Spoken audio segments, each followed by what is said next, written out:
It is one of the oldest rings in Middle-earth.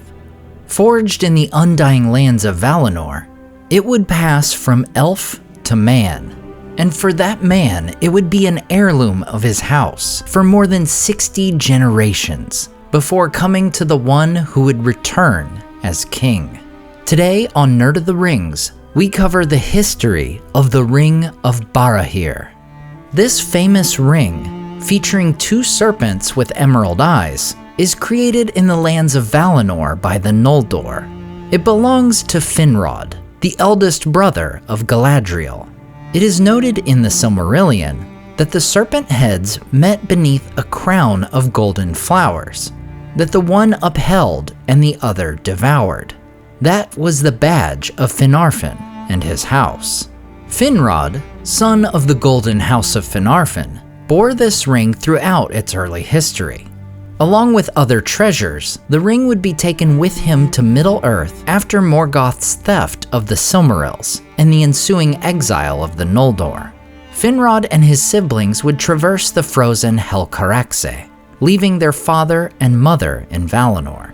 As discussed in my video on Finrod, he would found the settlement of Minas Tirith on the Isle of Tol Sirion around the year 60 of the First Age. He would have many travels throughout his early days in Beleriand. He and his sister would spend time as guests of King Thingol of Doriath. He would travel down the river Sirion with Turgon, future king of Gondolin, and as a result, would construct the stronghold of Nargothrond in 102 of the First Age.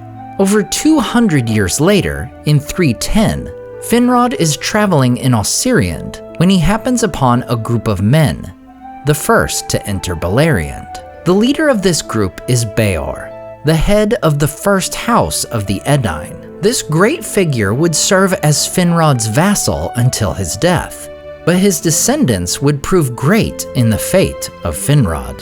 145 years later, Morgoth would unleash rivers of flame from Thangorodrim, overwhelming the elves stationed on the plains of Ardgallen. The highlands of Dorthonion would be heavily attacked by Morgoth's force of orcs, balrogs, and the dragon Glaurung. Finrod would go north from Nargothrond to aid the men and elves of the region, though he would be unable to help his brothers Angrod and Agnor before they are killed in the assault. In the ensuing battles, Finrod and a small company are surrounded at the Fen of Serek. In the Silmarillion, we are told that Finrod would have been slain or taken, but Barahir, a 5th-generation descendant of Beor himself, came up with the bravest of his men and rescued Finrod, and made a wall of spears about him, and they cut their way out of the battle with great loss. Thus Felagund escaped, and returned to his deep fortress of Nargothrond, but he swore an oath of abiding friendship and aid in every need to Barahir and all his kin, and in token of his vow he gave to Barahir his ring. Barahir was now by right lord of the house of Beor, and he returned to Dorthonion, but most of his people fled from their homes and took refuge in the fastness of Hithlum. Thus the Ring of Felagund passes to Barahir, and it would from then on bear his name. For the next 5 years, Barahir would possess this ring. During this time, though Morgoth had conquered much of the lands of Dorthonion, Barahir would lead a group of around 10 men, operating as outlaws in their homeland, ever working to disrupt the servants of the Dark Lord. However, one of Barahir's men would be deceived by Sauron and betray the group. Learning of their secret location, orcs ambush the outlaws at their hideout at Tarn Elwyn.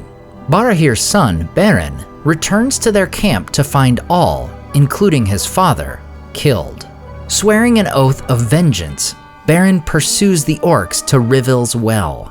There their captain made boast of his deeds, and he held up the hand of Barahir that he had cut off as a token for Sauron that their mission was fulfilled, and the Ring of Felagund was on that hand. Then Beren sprang from behind a rock and slew the captain, and taking the hand and the ring he escaped, being defended by fate, for the orcs were dismayed and their arrows wild. Beren would bury the hand with the rest of his father's remains, yet he would keep the ring. Beren would continue living as an outlaw for a time, before Morgoth sets such a bounty on his head that he is forced to flee south. Passing through the Valley of Dreadful Death, he would come to the lands of Doriath, where he meets and falls in love with Luthien, the daughter of King Thingol. In the Lays of Beleriand, we find Beren's encounter with Thingol set to verse, in which he shows the Ring of Barahir after the king insults him and says perhaps the man must die. "That may not be, lo, Beren spake, and through the king's words coldly break. What are thy mazes but a chain, wherein the captive blind is slain? Twist not thy oaths, O elvish king, like faithless Morgoth, by this ring, the token of a lasting bond, that Felagund of Nargothrond once swore in love to Barahir, who sheltered him with shield and spear, and saved him from pursuing foe on northern battlefields long ago. Death thou canst give unearned to me, but names I will not take from thee, of baseborn spy or Morgoth's thrall. Are these the ways of Thingol's hall? Proud are the words and all they're turned, to see the jewels green that burned. In Beren's ring these gnomes had set, as eyes of serpents twined that met. Beneath the golden crown of flowers, that one upholds and one devours, the badge that Finrod made of yore, and Felagund his son now bore. As we know, Thingol would send Beren on the quest for the Silmaril, before he could be permitted to marry Luthien. Beren sets out to Nargothrond, seeking the great friend of his house. Thus Beren came before King Finrod Felagund, and Felagund knew him, needing no ring to remind him of the kin of Beor and of Barahir. Behind closed doors they sat, and Beren told of the death of Barahir and all that had befallen him in Doriath, and he wept, recalling Luthien and their joy together. But Felagund heard his tale in wonder and disquiet, and he knew that the oath he had sworn was come upon him for his death, as long before he had foretold to Galadriel.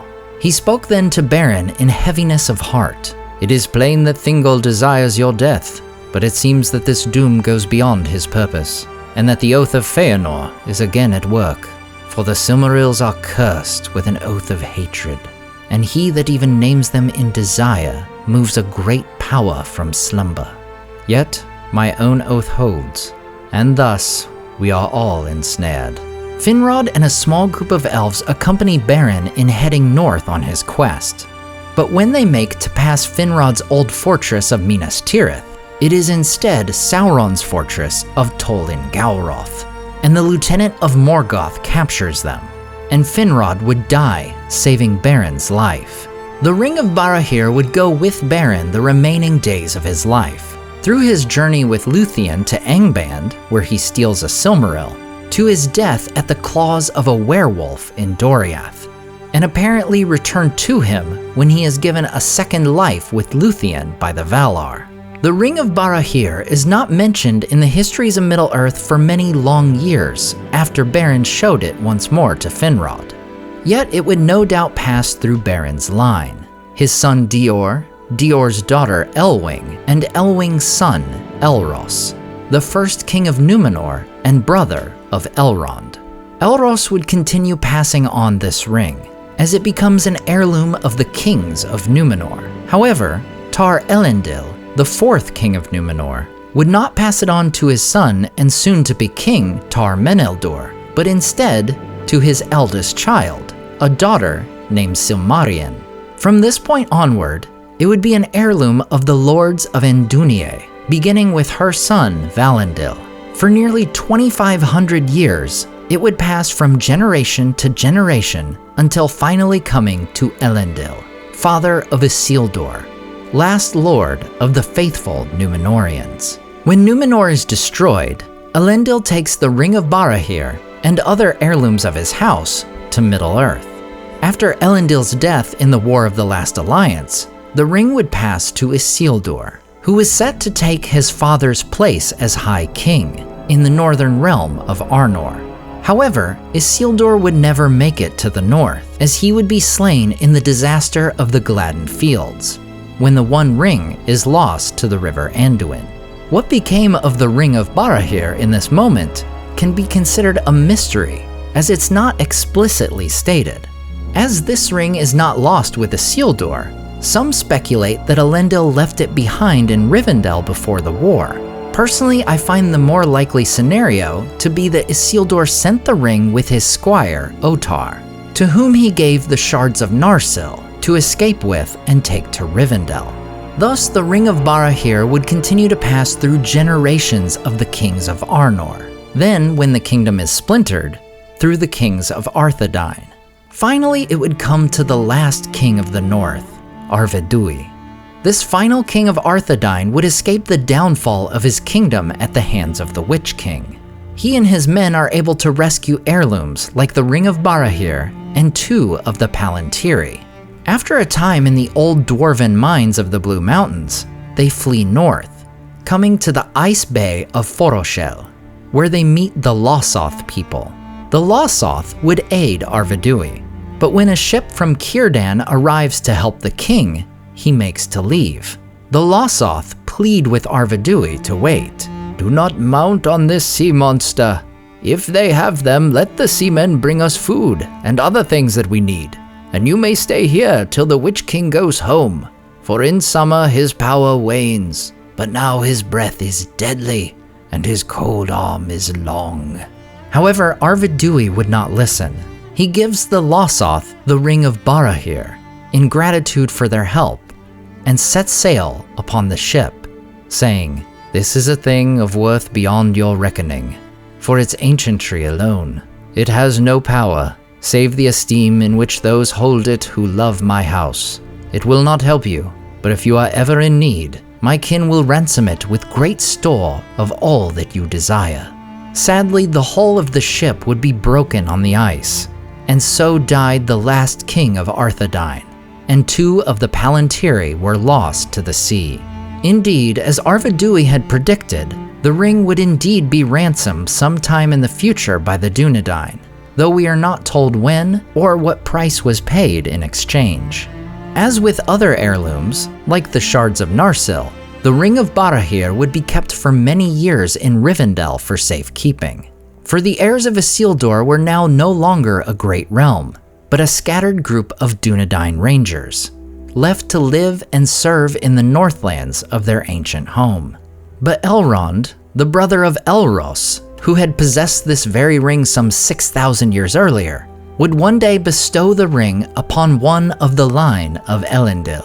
"Here is the Ring of Barahir," he said, "the token of our kinship from afar, and here also are the shards of Narsil. With these you may yet do great deeds, for I foretell that the span of your life shall be greater than the measure of men, unless evil befalls you, or you fail at the test. But the test will be hard and long. The scepter of Númenor I withhold, for you have yet to earn it." Thus Elrond gives the ring to the heir of Isildur, descendant of Elros, Aragorn, son of Arathorn, in the year 2952 of the Third Age. Aragorn, learning of his true heritage, carries the Ring of Barahir and the shards of Narsil over the coming years. Yet the ring he would not keep. For in 2980, as he nears 50 years old, Aragorn once again meets Arwen Undomiel, this time in her grandmother's realm of Lorien. There they would pledge themselves to one another, Arwen choosing a mortal life, and Aragorn gifting her the Ring of Barahir as a sign of their betrothal. Thus the Ring of Finrod would finally return to his own family, for Arwen's grandmother is none other than Galadriel, the sister of Finrod. And the lines of these ancient houses, that of Finarfin and of Beor the Old, would once more be joined. As for what happens to the ring from this point onward, we can only guess. Some say Arwen may have taken it to her grave, that after Aragorn's passing, she would have taken it to her death upon the very hill where she and Aragorn pledged themselves to one another. However, I believe it more likely that the ring would be passed down once more, as it had done for ages past, perhaps from Arwen to her son Eldarion, second High King of the reunited kingdom.